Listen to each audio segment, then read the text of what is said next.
The UAE and India have been strengthening ties in recent weeks. We're here to look at that on today's edition of Inside AB. I'm Jeremy Lawrence and I'm joined here in the studio by Eddie Taylor. Eddie, these ties, we're talking about Adnoc and their big move into India. Can you tell us about that? Yeah, this was signed this week. This is Adnoc getting together with Aramco actually to take a 50% stake in a $44 billion refinery and petrochemicals plant in Ratnagiri on India's west coast. And this is a strategic move for Adnoc.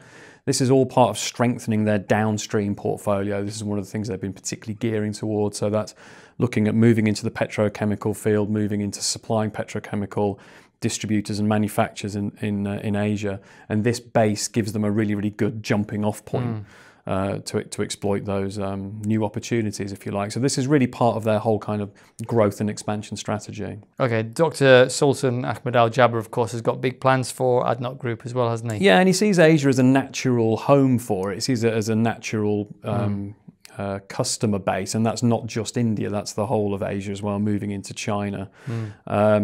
India's already a huge customer for UAE crude.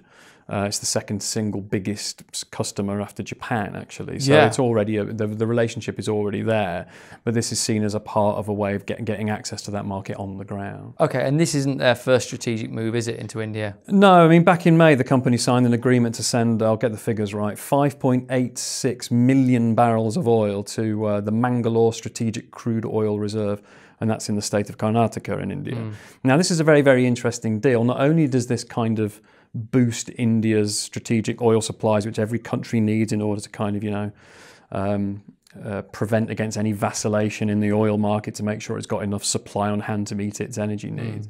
But what they've allowed it to do is Adnoc is allowed to sell a portion of that oil in this storage facility direct to its customers in the Asian market. So again, this is sort of a great jumping off point for Adnoc's oil delivery. And Adnoc's actually paid for the shipment and the storage out of its own pocket. So this shows you how kind of important that region of the world is for their future. Interesting. And this is kind of a win-win deal if it goes well, because India's got its own needs, of course, hasn't it? I mean, India is consuming 4.1 million barrels of oil a day. I mean, energy security is a really, really big deal for India, particularly if it wants to kickstart its economy and expand.